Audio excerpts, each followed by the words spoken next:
Assalamualaikum warahmatullahi wabarakatuh. Perkenalkan, nama saya Happy Citra Lestari dengan NIM 24090103. Saya dari kelas 4D. Nah, pada kali ini saya akan mempresentasikan hasil pengerjaan ujian tengah semester saya untuk mata kuliah Sistem Pendukung Keputusan. Di sini ini proyek hasil pengerjaan UTS saya. Yang pertama di soal itu, apa yang kalian ketahui tentang sistem pendukung keputusan. Nah, jadi sistem pendukung keputusan itu adalah sistem bantu keputusan dengan memberikan rekomendasi berbasis data namun tidak menentukan keputusan secara mutlak. Lalu di soal nomor 2, buatlah tabel keputusan dan pohon keputusan dari permasalahan kinerja karyawan. Nah, bisa dilihat di sini pada bagian pohonnya, pada bagian tabel keputusannya seperti ini. Nah, tabel ini digunakan untuk mengelompokkan penilaian berdasarkan kriterianya. Di sini ada C1 kehadiran, jadi persentase kehadirannya berapa persen, lalu di C2 kedisiplinan kerja, berarti ketepatan waktu dan kepatuhan aturannya. Lalu di kriteria 3 ada target pekerjaan, jadi pencapaian target kerjanya itu berapa. Lalu kriteria 4-nya itu kerja sama tim atau kemampuan bekerja sama dengan tim gimana. Nah, kategori penilaiannya itu terdiri dari sangat baik, baik, cukup, kurang, dan sangat kurang. Nah, contohnya bisa dilihat di sini pada kehadiran.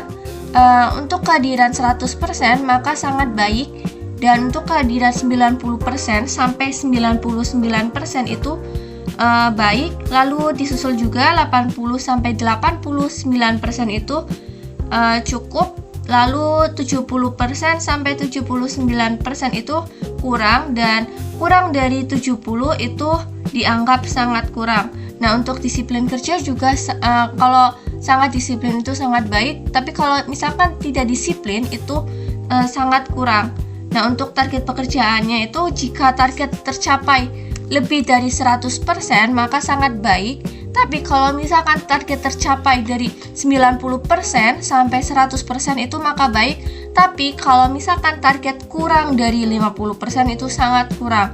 Dan untuk kerja sama tim juga, kalau misalkan kerja sama timnya sangat baik maka dikategorikan yang sangat baik, tapi kalau misalkan di kerja sama timnya itu tidak baik berarti kategorinya sangat kurang.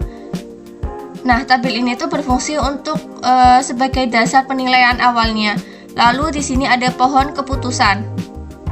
Nah, selanjutnya itu pohon keputusan. Alur keputusannya itu dilakukan secara bertahap. Bisa dilihat di sini dimulai dari C1 yaitu ada kehadiran, C2 itu kedisiplinan kerja, C3 target pekerjaan, C4 kriteria kerja sama tim. Nah, setiap percabangan ini tuh akan menyaringkan hasil hingga diperoleh keputusan akhir seperti sangat baik, baik, cukup, kurang, dan sangat kurang.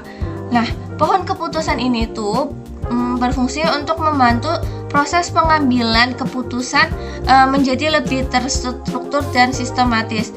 Nah, selanjutnya di nomor 3, buatlah simulasi dengan menggunakan metode SAW dan WP keputusan pemilihan asuransi terbaik. Bisa dilihat di sini kriteria 1 yaitu biaya premi, kriteria 2 fasilitas asuransi, kriteria 3 kecepatan klaimnya, jadi semakin cepat harinya itu semakin baik. Lalu di C4 ada pelayanan customer service. Nah, itu di alternatifnya ada A1, A2, A3, A4. A1 itu asuransi Nusantara, A2 asuransi harapan, A3 asuransi proteksi, dan di A4 itu asuransi mandiri. Nah, untuk melakukan metode SAW itu kita di sini kita cari dulu di sini biaya preminya. Di A1 itu 350, A2 450, A3 550, dan A4 itu 250. Nah, di sini itu dikelompokkan menjadi cost benefit. Di sini C1 pada biaya premi itu dikelompokkan menjadi cost. Kenapa cost? Karena semakin kecil itu semakin baik. Nah, kalau yang benefit itu semakin besar semakin baik. Di sini berarti semakin kecil biayanya itu berarti semakin baik, dan untuk fasilitasnya semakin baik. Fasilitasnya berarti kan semakin baik, maka dikelompokkan benefit. Untuk cost ini kita mencari nilai minimalnya. Kalau misalkan yang benefit, kita mencari nilai maksimal. Kita normalisasi terlebih dahulu. Untuk menormalisasinya itu menggunakan rumus. Berarti rumusnya itu RIJ. Untuk yang cost itu RIJ sama dengan min XJ ini itu dibagi sama nilai RIJ. Nah, tapi kalau misalkan benefit berarti RIJ sama dengan XIJ dibagi sama nilai maksimum XJ.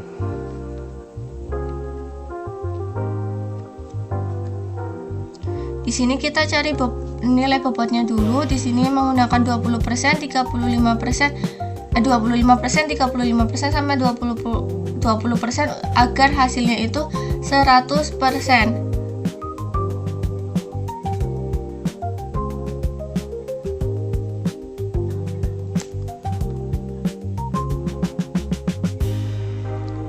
Lalu untuk mencari V itu sigma dari J sama dengan 1 sampai N WJ dikali RIJ. Bisa dilihat misalkan A1. Untuk VA1 itu berarti 0,2 dikalikan dengan 0,714 ditambah 0,25 dikalikan 0,8 ditambah 0,35 dikalikan dengan 1, lalu 0,2 dikalikan dengan 0,6. Nanti dijumlah semua dan akan menghasilkan nilai seperti ini.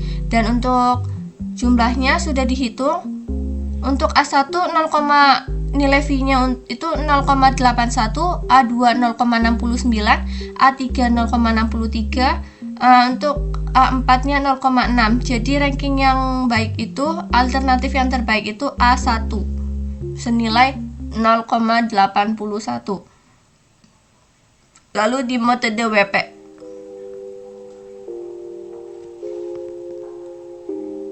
Nah, untuk metode WP itu menggunakan konsep perkalian berpangkat. Langkahnya pertama itu total bobotnya itu, kepentingan bobotnya ini ditotalin. Jadi jumlah total bobotnya itu kan 15. Nah, untuk C1-nya itu kan di sini bobot kepentingannya itu carinya itu berarti yang nilai kepentingan ini dibagi dengan jumlah bobotnya. Berarti di sini ada 3 dibagi 15 bobot kepentingannya, jumlahnya totalnya berarti 3 dibagi 15 adalah 0,2. Lalu di C2 itu 4 dibagi 15 sama dengan 0,26 dan seterusnya. Nah, langkah kedua itu dipangkatkan ya. Jadi yang nilai S-nya itu dipangkatkan. Kalau misalkan pangkat itu nilai bobot kepentingannya itu, kalau cost itu pangkatnya negatif, kalau misalkan yang benefit itu positif. Jadi di sini yang C1 negatif 0,2, C2 0,266, C3 negatif 0,33, dan C4-nya 0,2. Nah, untuk mencari S itu caranya itu C sama dengan perkalian semua nilai dipangkatkan sama bobotnya. Ini berarti 350.000 untuk mencari A1 S yang di alternatif 1 itu 350.000 dipangkatkan dengan 0,2 negatif 0,2 lalu dikalikan dengan 4 dipangkatkan dengan 0,266 lalu dikalikan dengan 2 dipangkatkan negatif 0,33 lalu dikalikan dengan 3 dipangkatkan 0,2 nanti menghasilkan seperti ini. Lalu di alternatif 2 juga sama, alternatif 3 juga sama, alternatif 4 juga sama. Nah, untuk mencari V pada metode WP ini itu sama dengan V sama dengan S yang S ini itu dibagi sama total S. Jadi nanti total S-nya itu ditambahin semua dari S yang alternatif 1 sampai dengan alternatif 4 ditambahin semua akan menghasilkan nilai S total atau total S. Nah, untuk mencari V baru C dibagi sama dengan total S. Berarti di sini nanti 0,111 dibagi 0,37 0,4 gitu, 0,4. Nah, maka akan menghasilkan seperti ini. Udah dihitung dan nilai yang paling terbaik adalah alternatif terbaik adalah A1 0,30. Nah, berdasarkan tabel keputusan sama berdasarkan semuanya itu menggunakan metode SAW sama WP itu menunjukkan hasil yang sama, yaitu alternatif terbaiknya adalah A1, yaitu asuransi Nusantara, karena memiliki nilai yang sangat tinggi ya.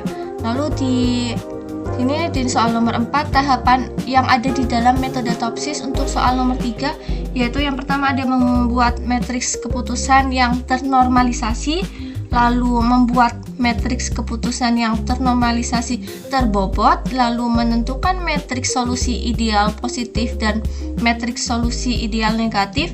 Lalu yang keempat menentukan jarak antara nilai setiap alternatif dengan matriks solusi ideal positif dan matriks solusi ideal negatif. Lalu yang terakhir ada menentukan nilai preferensi untuk setiap alternatifnya.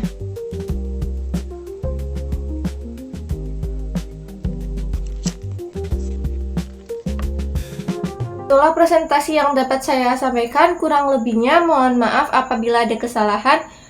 Wassalamualaikum warahmatullahi wabarakatuh.